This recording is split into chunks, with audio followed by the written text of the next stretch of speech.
Welcome to Where Entrepreneurs Thrive. I'm your host, Russ Nolting, and this is the podcast where we explore stories, strategies, and secrets of entrepreneurs who are shaping the real estate industry and beyond. Each episode, we sit down with leaders and innovators and dive into their journeys, uncover what fuels their success, and discover how they've turned challenges into opportunities.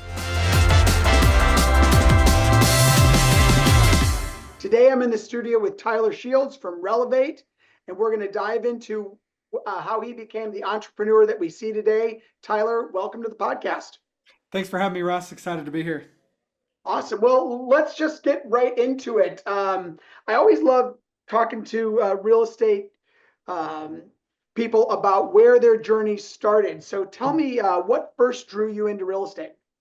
I think the honest place where it started is I was in college and I was at a summer program in Estes Park with a lot of college students from a lot of different colleges, and there was a guy there who was a college student. His name's Ross, not Russ. Ross. His name is Ross. He was a college student, and he had somehow, by selling pizzas or by delivering pizzas, had bought a multifamily building as a college student and was living in it and renting out the other units to, of course, like other people in college. And it was the most fascinating thing I'd ever heard. Like, that sounded amazing. And there was this entrepreneurial thing in my brain that peaked. And I was like, I'm really excited about something like that. But when I graduated college, I didn't have any money to invest in something like that. So I decided the next best thing was try to get my real estate license and help people do that. So that was kind of the spark. I mean, if we were really starting from the get-go, there was all these sort of sales sparks when I was a kid. I was in Olympia Sales Club and would do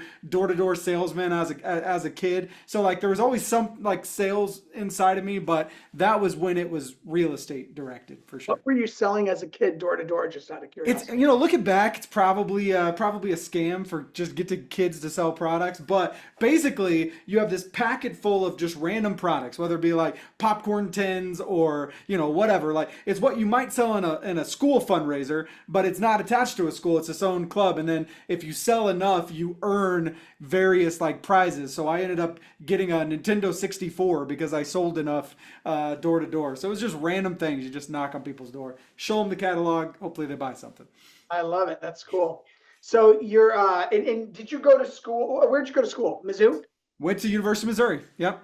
So did you get to Estes that summer through a program at Mizzou?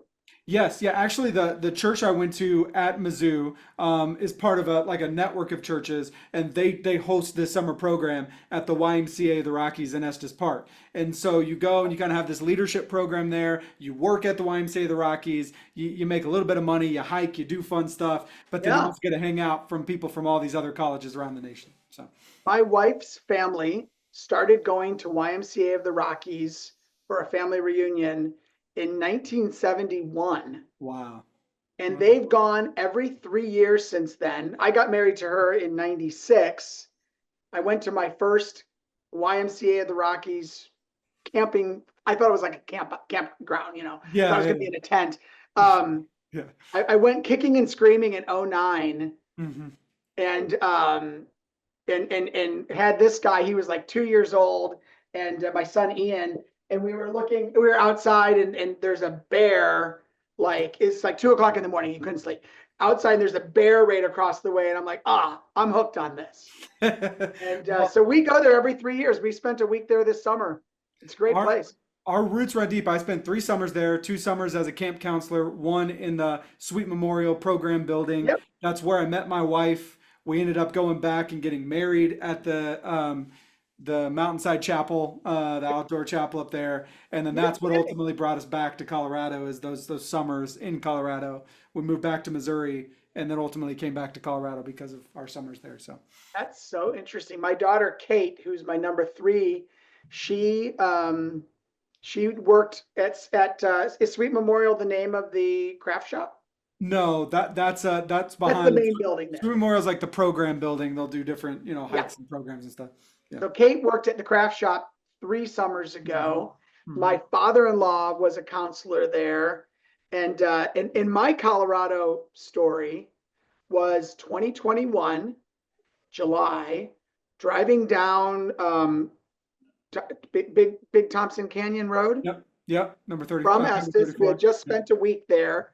Mhm. My daughter, number one daughter, Sarah, had just moved to Fort Collins. So we're driving to go Yep. see her after our week. Well, she was with us, but I don't know. We're driving to go have dinner at her house or something. She had just gotten married, just moved to Fort Collins. And I looked at my wife driving down the Big Thompson Canyon and I said, we got to move out here. And we pointed the minivan towards Missouri after we left Fort Yep. Collins. Got to my office 2 days later on a Monday morning. I was a team leader at KW in Kirkwood, and I quit Mm. That's cool. because 10 years of doing something, like for the first time I was like, I don't want to be here anymore. Mm. So interesting story. I know this is your Mm. podcast, not mine, but interesting story. Probably a lot. I resigned that job, said, hey, I'll give you 4 months to replace me. 4 hours later, I get a phone call from John Clyde with KW. And he says, hey, do you want to be the regional director in Colorado? And I'm Oh, like, man. yeah, I do. It's like, what is going on? This is Yeah. awesome. Oh, that's cool. That's really cool. So anyway, funny. Estes Park is a great place. We go all the time. Mhm. Um, so tell me, who or what's had the biggest impact in your career so far? Man, that's a great question.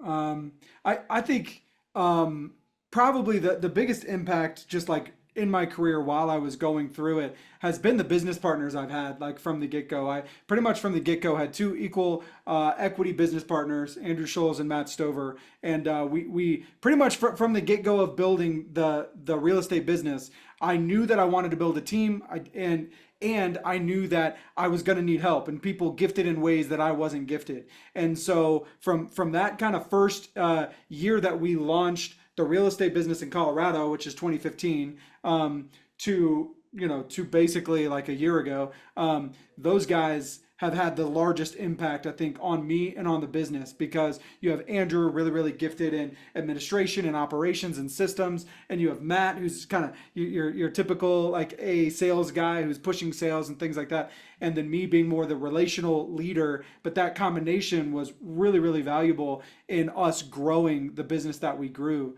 And so I think, yeah, in all the years of starting the business, those relationships have probably had the biggest impact. So, so let me make sure I get this. So in 2015, is that when Relevate really started?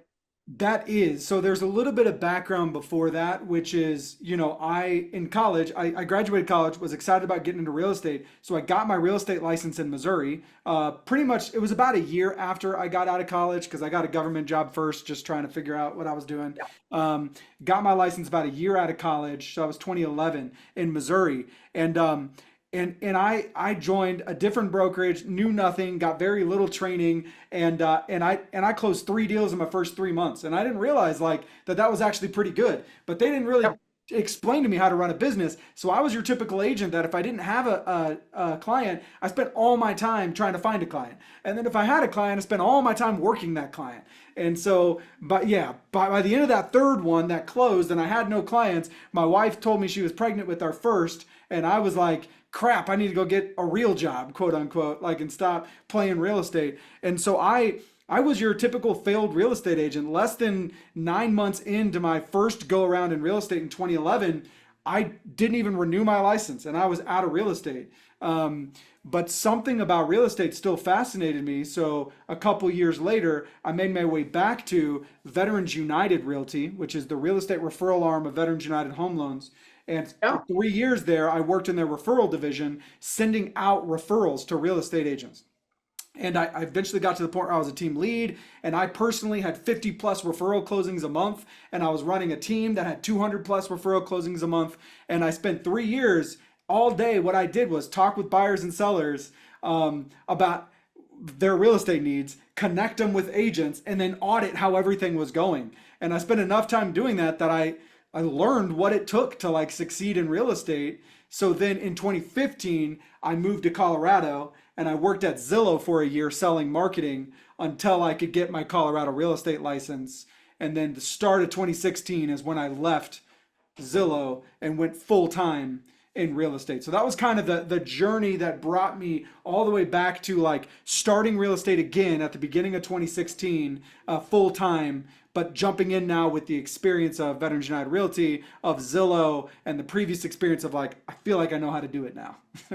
So, so you 2016 start Relevate, and you immediately have Andrew handling admin and Matt handling like sales. almost immediately. It was in the first year. So basically, before I even got my real estate license, I met Matt at Zillow. We were both sales reps at Zillow, and he was really intrigued by the idea of starting this real estate team. But I was going to jump first because he was the top sales rep at Zillow, and I was just another guy that was just barely Yeah, making it. And so I was going to go jump first. He helped by investing in marketing, like in the business right off the bat to like help get the business launched. And then Andrew was this guy I knew from college that I knew was administratively gifted. And I think the first thing I ever had him do was help me Photoshop my photo to go on a business card. And it just started from there. And yeah, by 2017, Andrew moved out. Andrew became full time and was owner. By the end of 2016, Matt quit at Zillow and started. So basically 2017, that year later, is when Matt and Andrew came full time on the business and we started launching that way. got it. Now, when you launched in Colorado, did you launch with KW? Yes, I did. So my 3 years working at Veterans United Realty, I interact with a lot of agents at a lot of different brokerages. And whether this is true or not, I sat there for 3 years, talked with hundreds of clients, and I consistently had clients tell me, you can refer me to an agent, just not this brokerage, just not Y brokerage, just not X brokerage. And never once did a client say, you can refer me, but not Keller Williams. Never once did a client say, don't send me to a Keller Williams agent. And there was a great couple at the Littleton KW office where I started that was a referral partner of mine that I really respected. And so I decided I'm going to sit down with them. They brought in Matt Lee to like, to do the pitch. And Yeah, he showed me all probably this classic team lead thing, but all the different avenues of how you can make money. circles. Yeah. And I was sold. I was like, all right, I'm in. And I've never felt a need to leave since then. So. I love that. What are some of the biggest hurdles that you've faced since jumping in to KW and to Relevate, building the business, and how have you overcome them? Man, so many, so many. I think the first biggest hurdle I kind of summarize as really not understanding the idea that people and profit are not in conflict. And so I think like what I knew starting a business is that I really cared about people, and I was not going to put money first. I was going to put people first, and I really wanted to love and care for the people in my organization. But I think I know that I made a mistake in believing that profitability in the business and working in the best interest of people, I believe those two things were in conflict. So you could either have a profitable business and not care about people, or you could have or you could care about people and have a low profit margin. And oftentimes in real estate teams, that manifests itself in just giving agents a really, really high split. Like I'm just going to give them a high split because I feel like that's the way I care about them. But then that inevitably leads to low profit margin in the business. And it inevitably leads to, I can't do the very thing they want me to do. Like if you don't give me revenue, I can't then take that $1 and turn it into 10 and help service your business. Like what? So that was kind of this big identity crisis I went through where I realized actually the best thing for them was that I charge a 50-50 split so that they give me the money so that I can give them the resources and the support that they're here for, and then we both win. And so I think that was one of the big, it was a MAPS coach at the time that walked me through that, and really understanding that it took a long time for me to get it. But I think once I finally got it and helped, and like I walked our agents through choosing lower splits because they saw the marketing or the leads or the return they would get, I think that's when I finally shifted more towards a profitable model that also served and cared about people. So Yeah. yeah, that was a What big. other hurdles have you faced? Well, I think there's another one related to that, which I think is I was that person that kind of stepped in to the beginning of the business and thought, yeah, MREA is great, but like I have a better idea, Yeah. and I like idiot thinking that they had a better idea than that. But it took me a few years to then circle back to no, this model exists for a reason, and it is like it's not just just an idea. Like it's the way to run the business. And so that was another thing of shifting back to the MREA type model that came along with that financing and that like profit sort of revolution in my brain. But I think the other big hurdle is like I can get creative, but I got to earn that creativity, and that creativity comes on top of following a proven model. So there were all sorts of things that combined. Like I was trying to create my own hiring process, and then took career visioning and was like, this is way better than anything I could create, anyways. And so I think another hurdle is just learning to be humble enough to embrace models, not worry about this new, fresh idea, but be the person that understands and implements the idea better than everybody else. That was another thing where I just had to realize I don't need to come up with a fresh idea to be a really successful entrepreneur. I just need to implement the idea better than others. So, Well, I mean, we're in an industry where ideas are a dime a dozen and implementation is rare. yes, totally. Yeah. I mean, like I'll sit like now I get to sit in that Gary Keller mastermind where I'm with all these other agents, and a lot of times it's just hearing their thoughts or their questions or their feedback. And most of the time, I'm in the room full of like genius entrepreneurs who are awesome and making a lot of money. But it's still the amount of people in that room that don't understand the model and like Yeah. or implement it at the level that it's real. It's not a lack of knowing the model. It's just a lack of like understanding and implementing it. And so I realized there is a niche, there is a opportunity for me to just be the one that understands it and implements it the way that it should be implemented. And so that's been my focus since then for Have sure. you heard of this author, Nick Sonnenberg? Uh-uh. Mm-mm. Nick Sonnenberg wrote a book called Coming Up for Air. Mm. And it's kind of a great title. Yeah. And it kind of describes like this feeling that sometimes entrepreneurs have of being underwater and you're just trying to get to the surface Yeah. and get some air. Um, but he goes through like the importance of getting clear on process. Yeah. And like it's not something that's like sexy for visionary types and entrepreneurial types, but like at some point things have to become process and things have to become implemented in a way that's duplicatable and whatnot. And if you never get there, you can just be that broke genius with all sorts of Yeah. ideas. Yep. Yep. So, Yep. I, yeah. I think like to add maybe one more challenge, it would just be the challenge of the past 2 to 3 years of navigating the change in the way the market works with interest rates being high, leads being a lot less available, sales being a lot less than what they were. What I bumped into realizing that the way that we were operating was not gonna continue to work in this new environment and in this new market. And in fact, we were kind of in the opposite trajectory I think we should have been, where we were like trying to bring in other businesses and like this massive sort of growth phase where we were really spending more than what we should to try to lay this foundation of this massive growth. And at that exact time is when interest rates and the market dropped. And so I've had to spend the last couple of years like really auditing everything in my business and understanding like not only how do we get really tight with expenses, but how do we make sure we have an appropriate model for the current market. And that's ultimately led to Andrew, one of my business partners, leaving a few 6 months ago because it just wasn't working anymore, and then Matt going more part-time a year and a half ago. So it went from this three-headed partnership to now like I have other owners in the business that are more minority owners, but the ownership dynamic has changed, the model has changed. We've had to focus a lot more on like how do we help hold our agents accountable to converting at the highest level versus just we're sending a bunch of leads and they're just converting because there's an abundance of leads. Like, so there's been a lot of model shift the past couple of years to make sure, one, that we can survive, but then two, that we can have a model that thrives in this environment. So there's been a ton of change the past couple of years. It's been really hard, downsizing, letting people go, seeing partnerships leave, but it's helped to refine and help me focus on like our vision and where we're going. So Yeah, I mean, I guess if people think about the chronology of your business, like 15, 16, 17, every year the industry got a little better. yeah, totally, And totally. I got my license in 97, 5, 95, 96, I don't know, 96, I think. Mm, And you know, I was doing land development in eastern Missouri in between 99 and 98 and 07. And like I remember the day in 2005-ish when the phone stopped ringing. like, Yeah.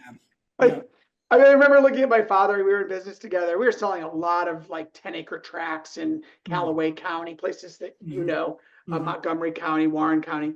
And I looked at my dad. He's across the room. We have this big, plush, beautiful office because we were making money hand over fist. And I'm like, I don't think the phone rang today. Yeah. And he's like, yeah, I don't think it did. And like we said that for like day after Mhm, day after day. And I remember mhm. talking to our bank. We owed our banker about $6 million at the time. I remember saying to our bank, like, when do you think this is gonna end? And he's like, yeah, maybe 6 months. And then like 4 months later, we met with him again, and he's like, you still owe me that $6 million. And and then it was 12 months that he thought it was gonna end. And Mhm. like Yeah. you don't know what it feels like until you're in it. And Yeah. so I think a lot of people Yeah. like yourself who got in this business during, that ridiculously long, ever increasing industry Mhm. found themselves in the middle of 2023 saying this is different for the first time.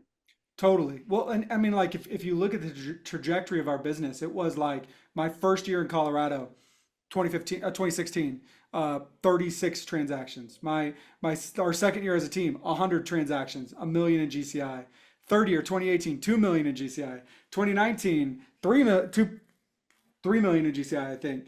And then by 2020, it hit 4 million in GCI. And so like we just like it was like we couldn't do wrong. Like it was just like in my mind, it was like I'm a genius. I can't do wrong. Everything's amazing. Even though amidst that, there were seasons of like good GCI but low profitability and we had to Yeah. adjust. But no matter what was going on, we could bank on, it was going to be up and to the right until yeah, it was even 2022 when rates went up. I think that was the first year.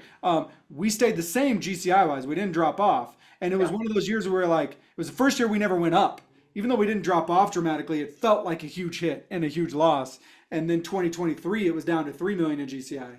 And so it was a massive drop off. Yeah. This year will be the same, 3 million in GCI again. But it was just like you get caught in that trajectory of like I can't do wrong. Like I'm a genius when the market's helping you more than what you realize. And then along that trajectory, I think even if that's your mindset, but you're putting a ton of money aside and investing and getting really, really like tight financially with like what you're doing and you're setting so much money in savings, you're probably still going to be okay because then once you realize you're not as a genius as you thought, like you'll still have money set aside. But I think we had the combination of like investing in massive growth, and so there was that combination for the business that just wasn't great whenever the market tanked and we had to reset everything. So.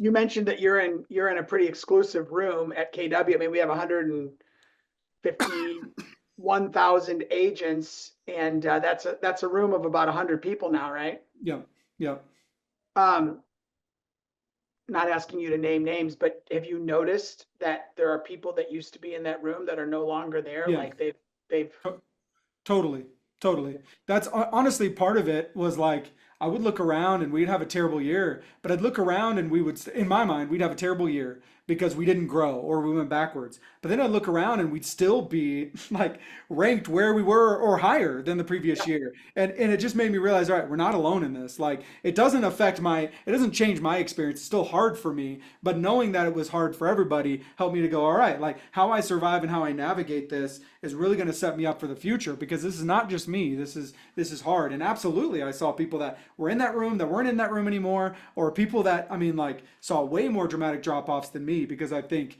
I had already gone through the process of trying to get more on the model MREA and higher profitability margins. Other people hadn't done that yet. And so like there's a lot more probably that hit some of the others in that room for sure. yeah. Tyler, a few years ago, KW came out with this new purpose, and we added it to Mm, our mission, vision, values, beliefs, and mm. perspective. And we said that we're the place where entrepreneurials thrive. Yeah. And I wonder, how does that statement resonate with you? Yeah, so Gary talked about this book a while back, Platform Revolution. And the idea behind that book was just this idea that if we want to be a place that can retain talent forever, a place that people never want to leave. We need to start thinking of ourselves as this platform and not a box. Like, how can we just be the platform where people can grow where they want to go instead of a big box that people can fit their world inside of? And Hmm.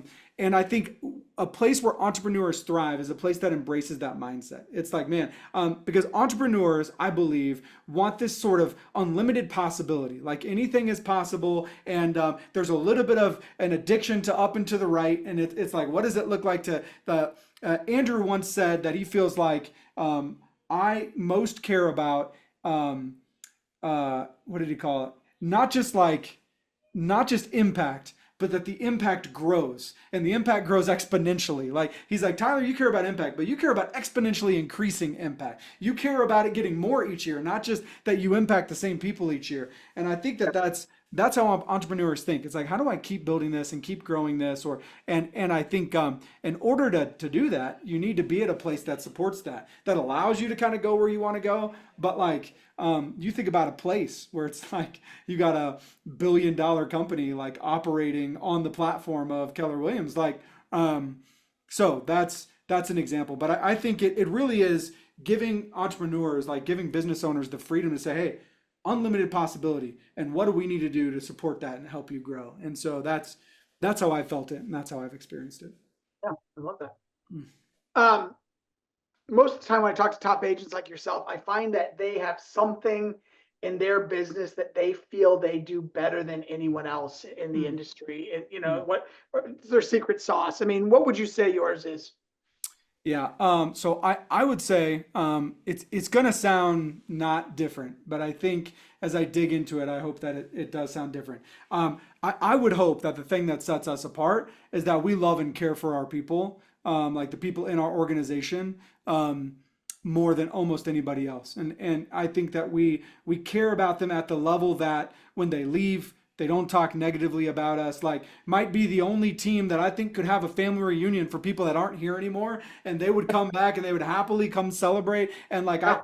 I hang out with people that aren't part of our team anymore, but happily am excited for the ways that they're growing their business. And so like, I think we really, really care about our people, and we don't always get it right and like how we need to support their business. But I do think that we're going to care at a level where, I at the Rocky Mountain Summit like a couple years ago, I talked about this idea of the success through others continuum. And I think that what that means to me is there's a lot of business owners out there who are for others because of how it serves them. And I think that's fine. Like, you recognize, like, I can help you get what you want so I can get what I want. But there's still that massive so I can get what I want. And there's that focus still always on me, but me being smart enough to recognize if I help you get what you want, I get what I want. And I think we try to take it a level beyond that, which is there is no separation between what I want and what you want. Helping you get your goal is my mission. That is my purpose in life. And so like, I get what I want by helping you get what you want. It's not like when you close enough deals, then I make some money and I can go buy XYZ. It's no, my mission and purpose in life is helping you accomplish your goals. And so when there's no separation there, I think it allows you to truly commit yourself to, man, how am I going to help you? And the hard part is knowing exactly how to do that for people. And some people don't want to help themselves, and so you want to help them more than they want to help themselves. There's still a lot of struggle in figuring out how to do that, but I think our heart is there more than most. And so, Yeah. yeah. What informs that for you? I mean, like what do you believe is foundational for you in terms of like that need to love and care for your people? Yeah, I mean, I think there's multiple parts. I think one of the parts is just my faith and like understanding that like I feel like in a humble position just as a human that like my faith drives me to go like someone else has helped you get where you are, and so why not you do that for others? And I think that's kind of the position. Like, my faith drives me to understand that like I've not gotten to where I am without help, and so why not do the same for others? But I also think there's something I recognize in good leaders, that they legitimately get more excitement out of seeing others win than themselves win. And I think like I don't know if that's something that can be grown in others. I imagine it is, but there is something I see in leaders where they're like, man, I love seeing them win even more than I love seeing me win. And that's certainly true of myself. Like I love seeing others win even more than like I love seeing an agent close a deal more than me close a deal. I love seeing a leader coach someone else more than me coach someone else. I love seeing my business partner Natalia on stage more than I love seeing me on stage. And there's something addicting about that. And it really drives me to like go get more of that. How do I go help people succeed more? You know? Yeah. Yeah, it's funny. I remember I was an agent and I got to KW in 2010. Um, I had a small team, and like 2 years later, they asked me to be the team leader of that office. Hmm. And I kind of like did it because like we needed a team leader, and the office was in a place of struggle. And then I got into the role, and I realized, like you just said, like for me, I realized that leading people and helping people grow their businesses was infinitely more rewarding to me than doing it myself. Yeah. And I Yeah. remember, I remember this is probably going to get me in trouble, but I remember being with a buyer one day and I'm like, oh gosh, like I don't want to do this ever again. Like Hmm. I don't ever want to do this again. Hmm. And but I will happily coach somebody on Hmm. how to do that for the rest of their life Yeah. and impact tons of families. It's just you. Some of us I think are bent a little differently there. Totally. Well, and I think the other thing that maybe is a little bit more just like self-serving is like because I think that we all have like we all have like interior motives to even the good things we do. I think what I said earlier is true. Like I'm a little bit addicted to exponentially increasing impact. I want to impact other people's lives, but I don't just want to impact others' lives. I want to see that impact that I'm making grow each year. And it is just impossible to grow your impact without succeeding through others. Like it just you can only help so many buyers or sellers in a year on your own, but you start hiring agents, now you can do that times however many agents you have. And then you start building teams underneath your expansion umbrella. And so now I spend my time coaching team leads who are coaching agents, and that's an even higher probability of exponential impact than if it was just me directly with the agents or me directly. So I just realized, man, if I want to have the impact I want to have, I'm going to have to help others succeed and work through others. It's not, and so that's part of it too, I think. Yeah. Um, your team right now is in multiple states. Yep, correct. Where are you? We are in Colorado and in Arizona. Okay. Mhm. What got you to Arizona? Yeah, so in 2018 or at the end of 2017, when we were really kind of blown up and we were about to hit, a million in GCI and 100 units, my business partner Matt had a really good friend Nick Kibbe, who had been the CFO at a HOA management company and was interested in getting into real estate. So he came and kind of observed our team in Colorado, and number one was excited about jumping into real estate, but two wanted to do it how we were doing. He's like, how do I do your team but down in Arizona?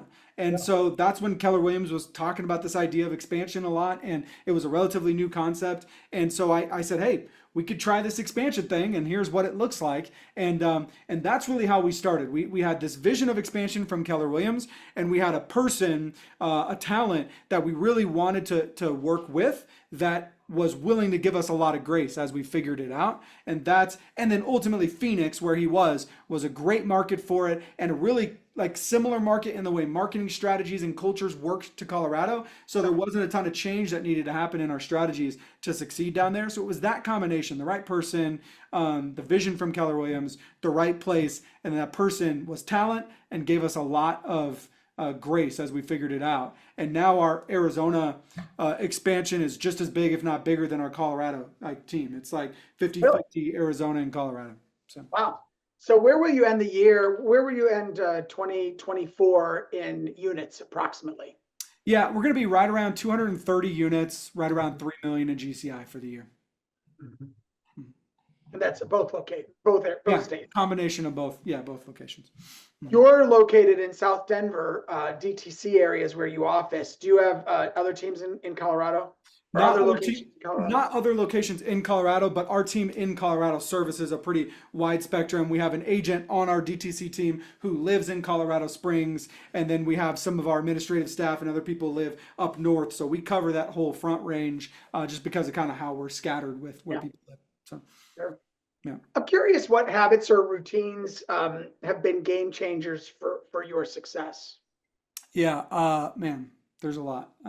I think first and foremost, something that is a game changer to my success is a daily quiet time of devotion every single morning when I wake up. Like every morning, without fail, I'm going to sit down with a cup of coffee. I'm going to spend some time like reading and in prayer, not looking at my phone, and it's just going to be a chance to like be quiet before you jump into the crazy of the day. And I found couple years into the business, like it just it was like this accumulating stress if you just jump straight into the crazy of the day. So that moment to just pause, I could read nothing. It could literally just be drinking some coffee and quiet for 10-15 minutes. But I've just found like I way rather wake up early and get that quiet time before I jump into the day, because I don't love jumping into the crazy and the busy. And that's been game changer for my mindset. I think another habit is consistently revisiting future goals, dreams, and plans. We have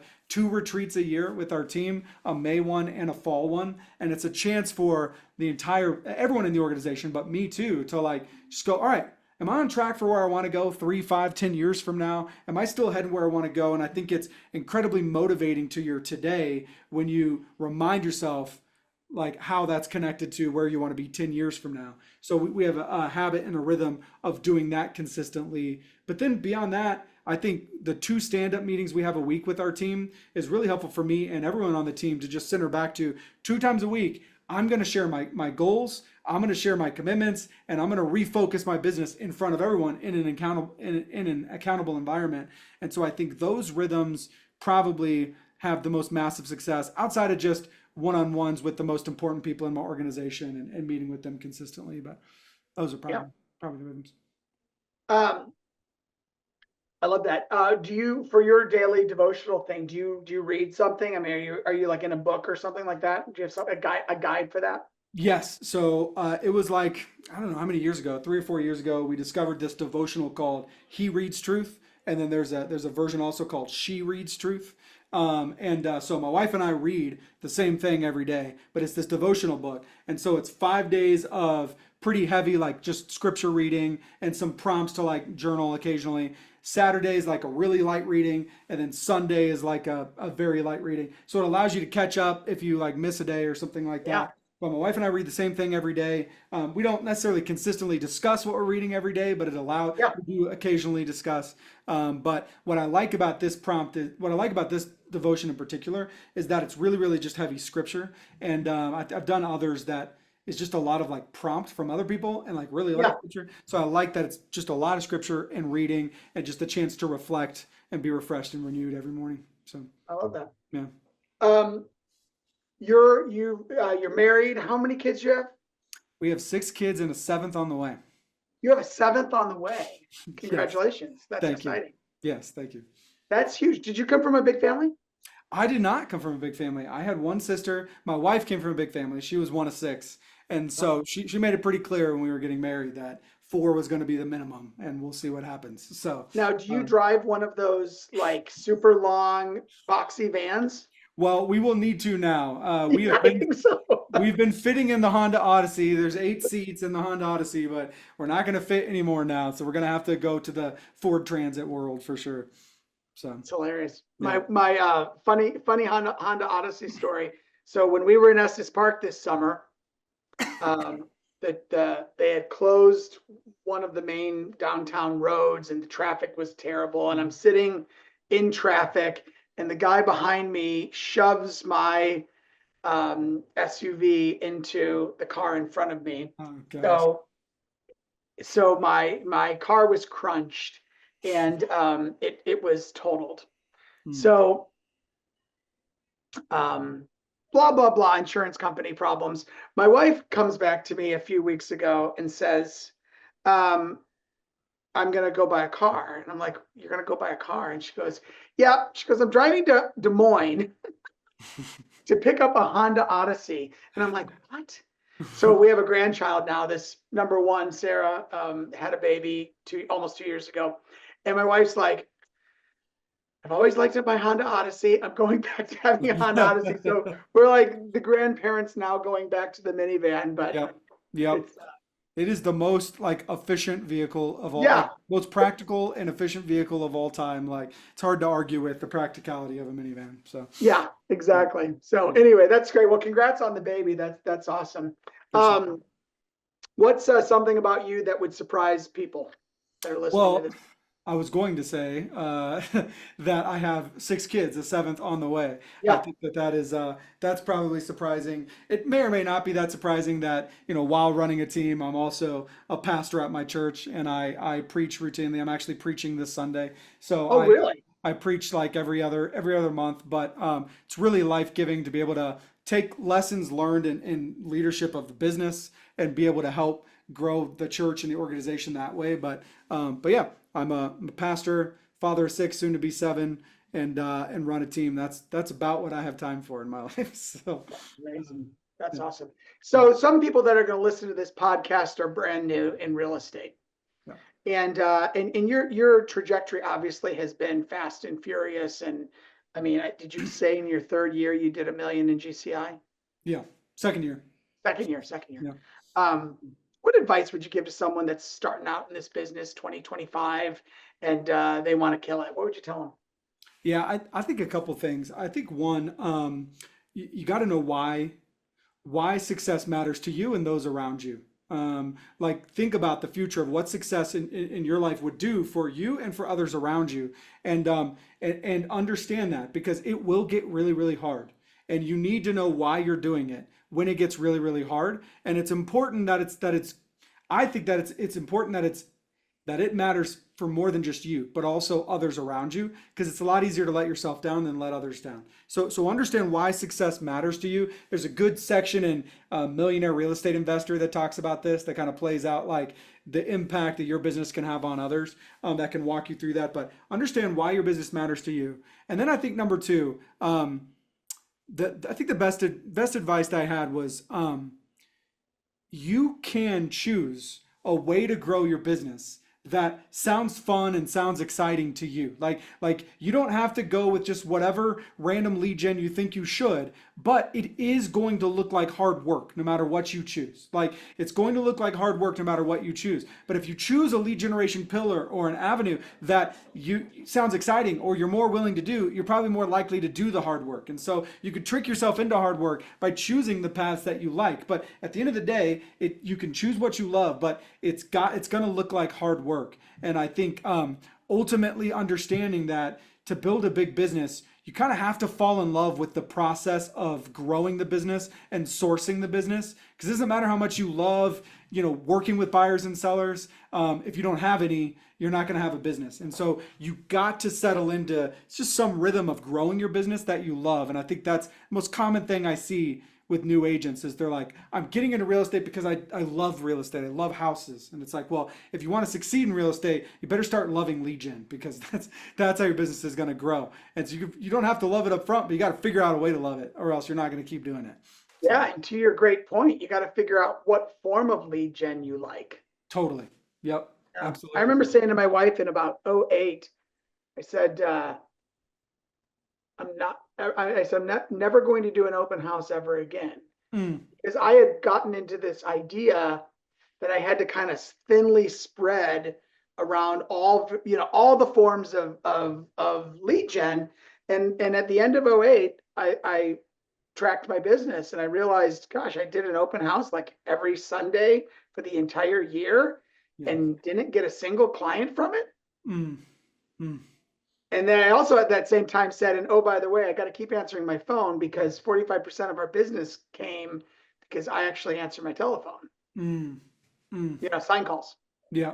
Yeah. So, Yeah, and that's business that doesn't necessarily come back around. Like you answer yep. when it's top of mind when they're calling, and you're going to be able to capture the business. You call later, and it's a lot of times too late. Like, yeah, Any resources that you would recommend, books, podcasts, that have had a great impact on your success? I mean, you mentioned some already, but Yeah, I actually, someone just asked me the other day, like, what are my like top 10 leadership books or whatever, and I top five, and I think I sent them like 10. But Yeah. there's been a lot that's been impactful. I would highlight obviously Millionaire Real Estate Agent we already talked about, and I'd highlight the one thing. I think Millionaire Real Estate Agent shows you the exact model for mindset and process to win, and the one thing helps really to understand the idea of leverage and how that works in your business. But then I think beyond that, I think books like Profit First or A Millionaire Next Door were really impactful for me on how to think about wealth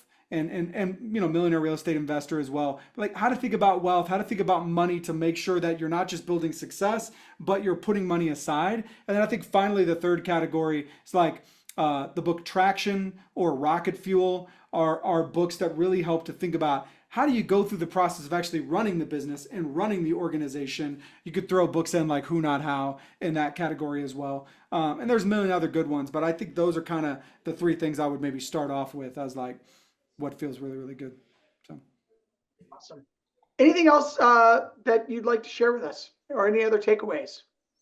yeah, I think that the business can be incredibly lonely. I think any business can be incredibly lonely. I think as an entrepreneur, it can always feel a little bit lonely because you're pushing and striving to do something that a lot of other people aren't.